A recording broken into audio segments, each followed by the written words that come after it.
Hello and welcome back to the Department of Men Affairs, where we discuss everything from the prism of a man. I'll be boy, na man.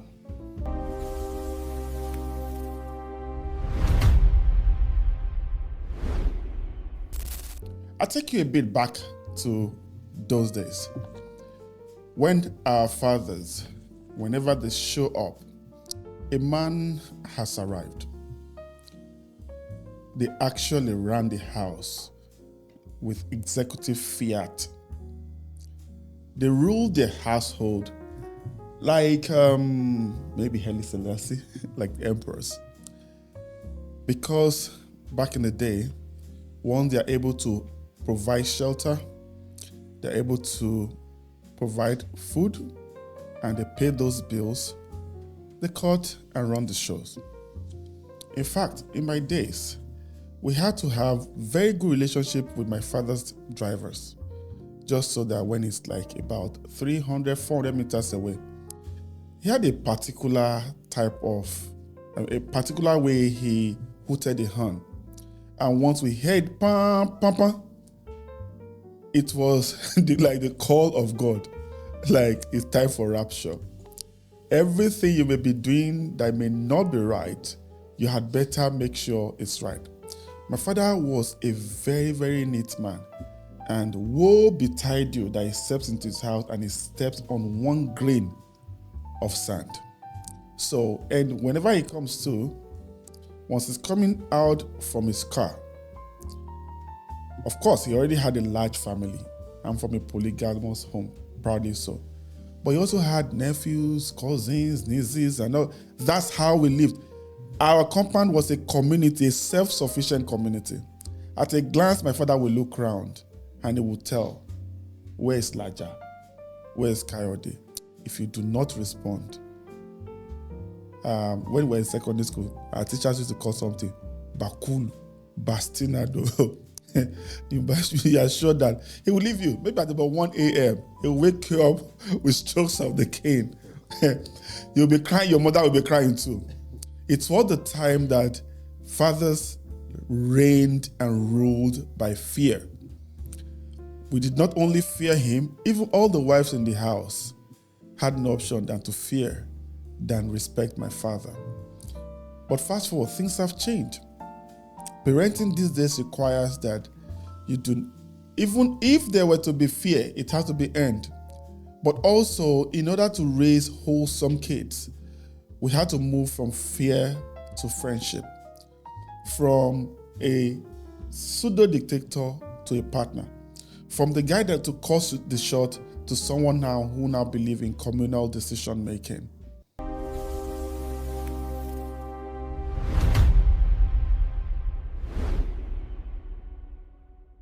Welcome to another episode of the Department of Men Affairs. And today, we'll be discussing fatherhood from fear to friendship. And we'll be digging into the shift from authoritarian parenting to emotional coaching. Listen, gentlemen, as always, I will not be doing this alone. And I have to my left, the prof of the department. Good day, friends. My name is Sheikh Bayode. I'm happy to be here too. Thank you. Thank you very much, my boy. And to my right, the shiny one. You shiny one. Pablo without the Escobar. Hello, everyone. My name is Babatunde Keshiro. Nice to be here today. And my boy, me tell you to daruko, like I say, in English, it means that I am not worthy to call his name, and that is the height of respect in Yoruba language. Good day, everybody. My name is Baya Yade. I'm happy to be here. Welcome. I just want to pose one question, and I want everybody to actually answer from your perspective. Today we start from the youngest man in the house. Have you ever experienced a time when your father told you, "I love you"? But my dad said, maybe he'll say it tomorrow. Maybe he will say it tomorrow. They don't die in his house. Never, ever. Pablo just said something. He said they don't die in your house. You have a father. Yeah, my dad is still alive. No, this life is not balanced. So, right, honestly, I never said it. And even now that we're close, it still hasn't said it. But have you ever told him you love him? On the contrary, I can't remember saying it to you. But yeah, I've never said it to him either. But we're close now. We talk, we do everything. But it just the love word doesn't come in between. That's because he was never there. And It was just experienced in another way. more like that. More like that. Oh, really? I'm not Pablo, sure- Well, Senior Kesh. Senior Kesh. I can't remember. As far as I can remember, I don't remember him saying so. I don't remember myself saying so. There are different. Sometimes not all words are said. Sometimes they are expressed. No, please. I don't want to make the excuse. In express terms. Has he ever asked that? Even in his dying, even on his dying bed. No. Egbo, did you experience something different? That word love for that generation sounds strange. Strange. Very strange. Tell me. You understand? However, like Pablo said, they will express it in the way they know how to, but it's a foreign language. Not French. Yes, it's these days that we are beginning to appreciate what it means to say love, because the kids growing up now are making us to realize that word love. You understand? My kid will tell you, Daddy, I love you. I have to reciprocate and say, I love you too. The height of it. And even they have it for your mouth. You come. Yes, No, I say it effortlessly. Yes, without but even initially- taking it. But before, I will say, who you be talking I think the height of it for them then was to tell you they are proud of you, or you have made them proud. Oh, really? Yes. Yeah, If your more like that. father can tell you that, then go and frame it too. I think my father must have a very weird shit. And I think, I don't know, everybody will say the same thing, but I think my father was one of the most emotionally present father I knew. Like, and you will even see it in his countenance. But I think maybe we die first before we say it. I don't even know, Neil. Is it in their time, do they think it's a sign of vulnerability or weakness for them to say it? The word didn't come up there now. Love. Half of them did. Their marital vows, they didn't even include the word love. Yes. Half of And them the person never this told one- their wives that they loved them. How did he now marry the poor woman? That word has been imported into our culture. Yes, it's But there's a Yoruba word for love now. Mo fẹ́ràn ẹ. Ìfẹ́. Yes, Mo fẹ́ràn. Mo nífẹ̀ẹ́. That mo nífẹ̀ẹ́ and love. Mo nífẹ̀ẹ́ is still, that love it sounds, they can say ìfẹ́. Have you told your children that you love them? Yes, no. How did When you you talk on phone, you will tell them now. They will reply. You too, you reply it. It's a normal. It's something Now. that is normal in conversation now. Yes. We didn't grow up with it, but it has crept into our vocab now, and it's a word that we use very often. It's so bad now that you even say it without even feeling anything. It's just people just use it. It's like, how are you? Because I It's not as if I care how you're feeling, but how are you? Yes. You still say it. I remember telling my children that you don't know how privileged your generation is, because I had to learn it to say I love you. I had to learn it. Back home, anytime I go back home to see them, I remember that maybe when their mom doesn't want them to be snacking on junks and all those things. So instead of that, she would rather just make some chicken wings and put it on the table and say, if you want to snack on, go and snack on. I will now see chicken. I will now see fowl lap. Chicken wings. They say, and they will not eat it. I say, hey, do you know that this thing that you are eating, this fowl lap, Only appears on Sundays. Only appears on Sundays. only my dad is that thing. Exactly. We used to only eat the waka that you say. So is there anything we are doing differently to our words, that these things will now become like everyday thing beyond the context, beyond the literal meaning of love, where they now know that, okay, the family unit is supposed to have some sort of cohesion in a natural way. Because like one of those things I didn't know how to do. In my house, nobody comes to tell you happy birthday. I would say, somebody is getting angry that do you not remember my wedding anniversary? How? Whose side? We didn't grow up with those kind of things. Why do you want to choke me? So is there something that we need to do or you are doing in your own space now to demystify these blocks? Okay, let me just take some personal experiences to explain it. The first set of mentors you have growing up are your parents. You understand? And what you see them do is what you tend to see as what is right. Then before you begin to decipher, maybe based on meeting other families and everything. I never celebrated birthday. As a matter of fact, I've never seen my birthday picture. Never. Until I started working, when I started celebrating myself. Wow. You understand? It was even my younger sister that told me, said, we never had this privilege. Can we begin to celebrate it? It was deliberate that let's start doing it now. And because we didn't used to do it, I don't know my mother's age, I don't know my father's age. You understand? But now, event has overtaken it. You understand? People live the moment. And part of the opportunities you have to live the moment are birthdays like that. Say, okay, you are still alive, let's celebrate you while it lasts. You know, because when you are dead, we won't do any birthday for you again. I think is that consciousness beyond struggles that is making us to say, come, you only live once. Make the best use of it while it lasts. I think that's what is going on now. Okay. So, I'll give you a scenario. Some father who will go from very early in the morning, maybe he lives in Mowe and he works in VI, and needs to provide for his family. He wakes up 3:30 a.m., 4 a.m., he's gone. He runs around, he comes back home, maybe this time now there's flooding. Maybe he gets home 1 a.m., he gets home, he finds out that his daughter is not feeling too good. He runs out again to go and either get a labukun or whatever, or get a go for him. For her, he comes back, and only for maybe one of those days, and he just find out his daughter is just doing bonku in the house. Like he's just getting stuck up. What's the matter? And just says that, I don't even know what sometimes I don't even feel that presence as your dad, as a dad. Is I don't have a father. All you know how to do is just run out and not come, and we don't get to even see you. But I don't even feel that you are there for me as a person.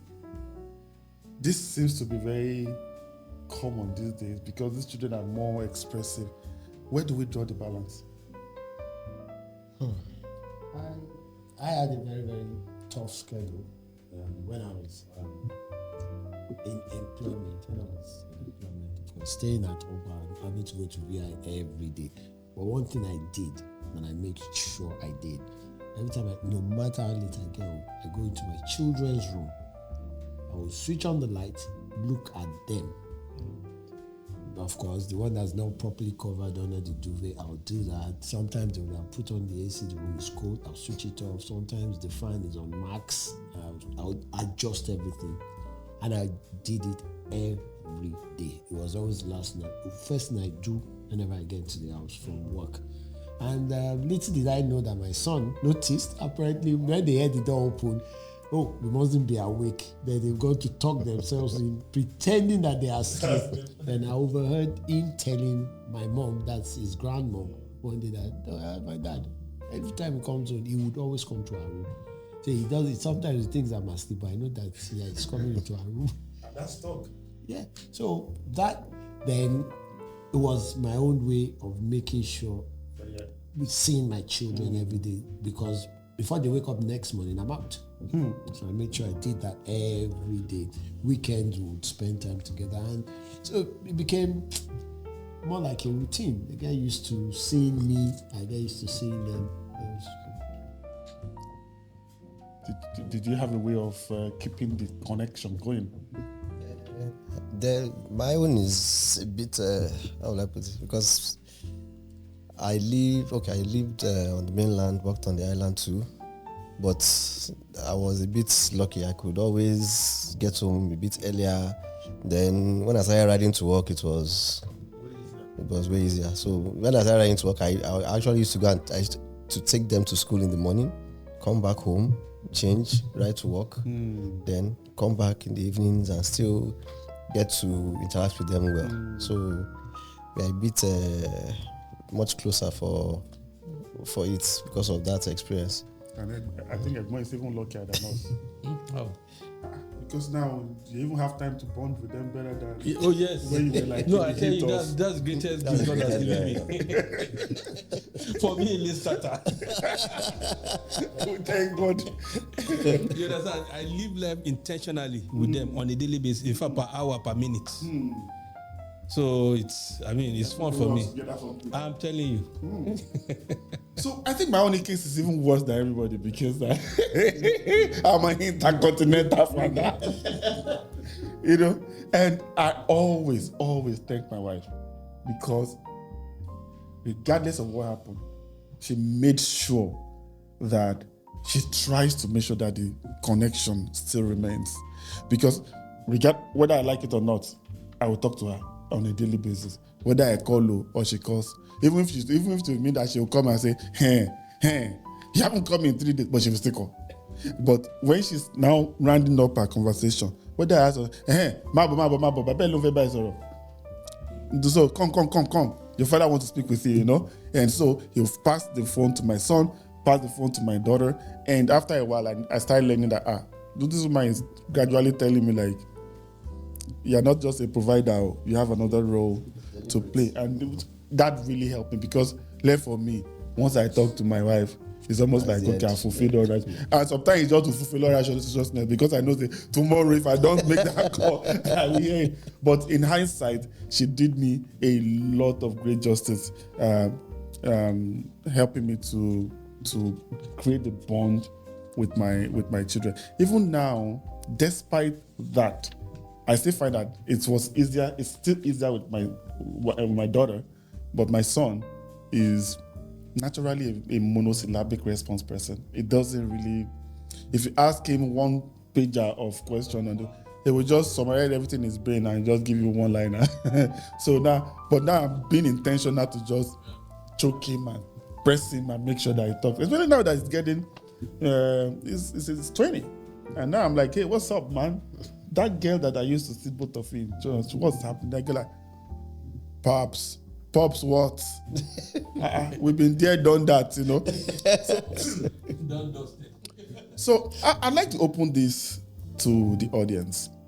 What is the one thing that you wish that you learned with your father or from your father that if you look back, whether because of your generation or maybe because of the type of work he did, maybe it's as nomadic as I am, maybe it's not always home too. What was that one thing, if you are able to sit down with your dad now, that you would have told him maybe he would have done differently? And what's that one thing also you probably think that if things were a bit different, you'd have been able to learn from your dad? Leave your comments below and rest assured we'll be getting to you.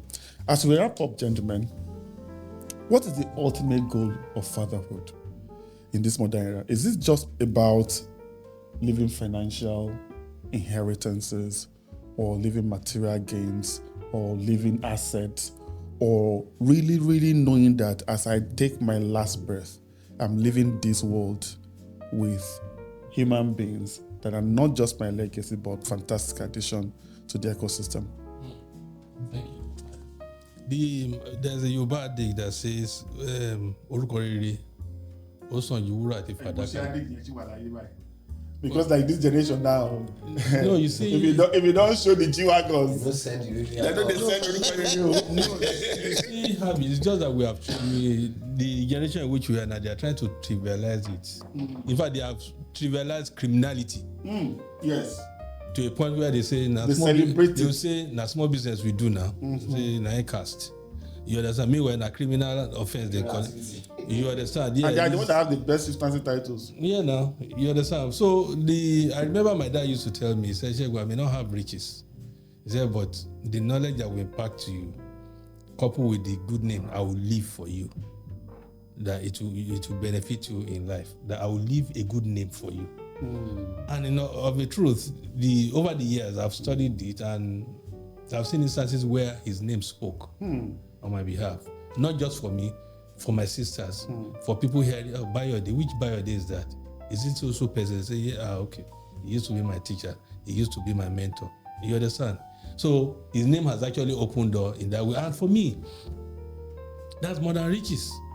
We've seen a lot of people that they left riches for, highly placed people that are people that, they are at the top of their echelon, career-wise. And they're still fighting for that, for that wealth. Fighting over it. Fighting for inheritance.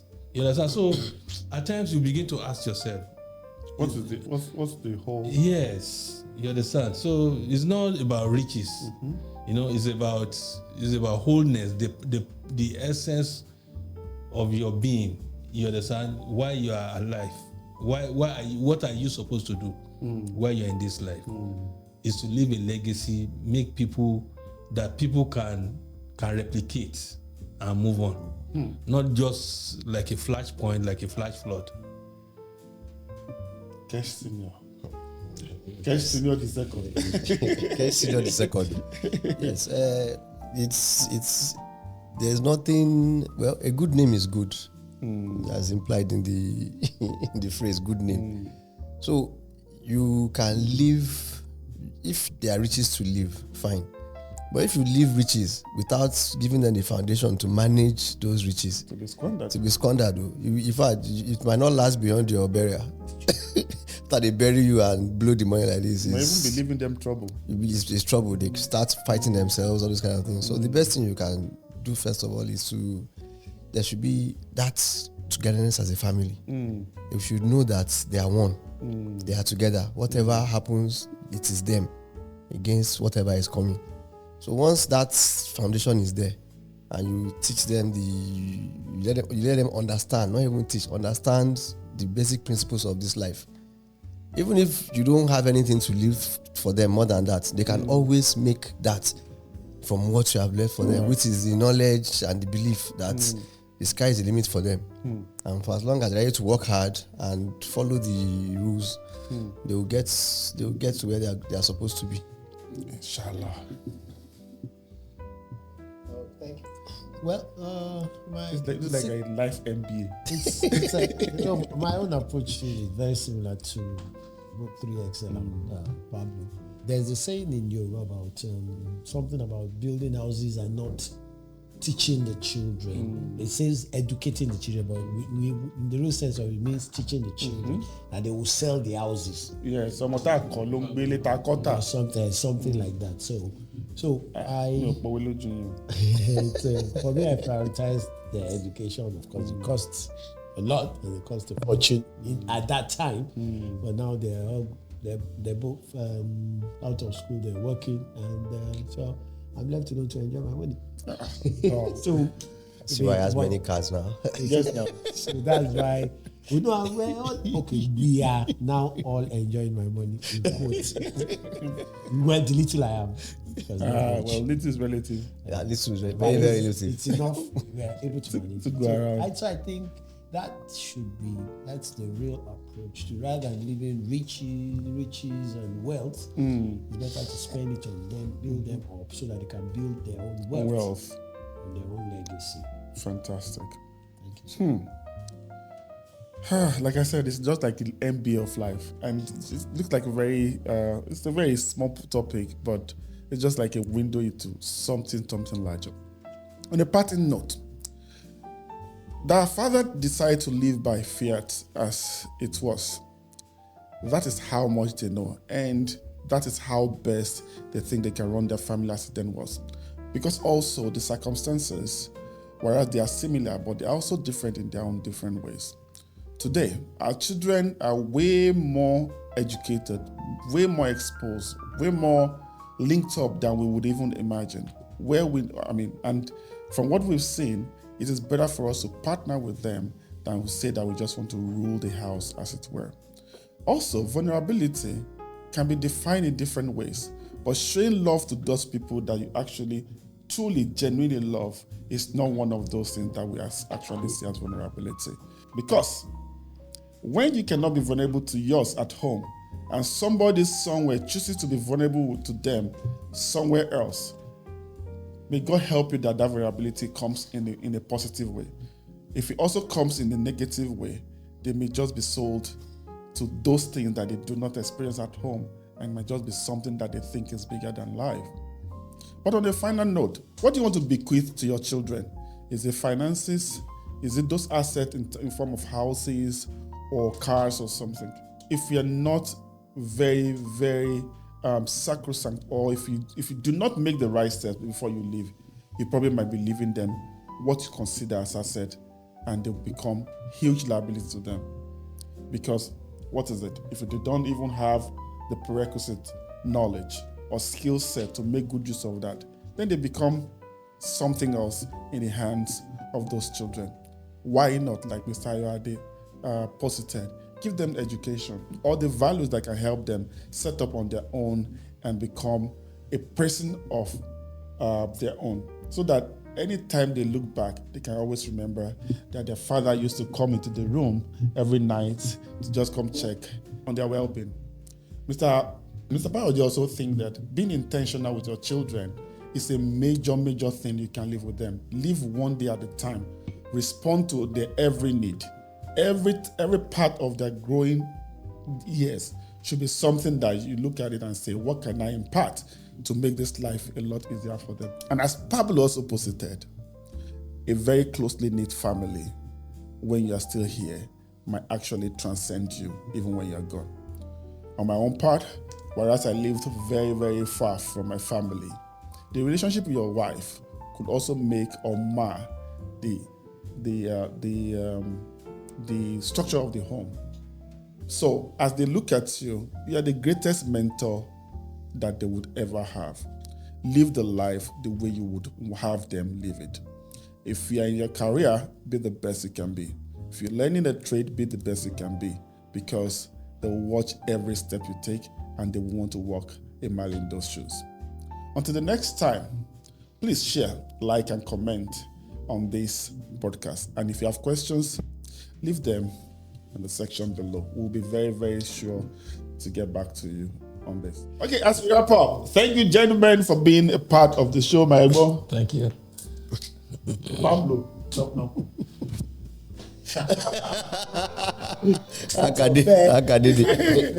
Until the next time, it's still the Department of Men Affairs, where men actually take a second and deep look at life, and we hope you learned a thing or two this time around. It's Dayo Orishadare. I'm still your host on the Department of Men Affairs.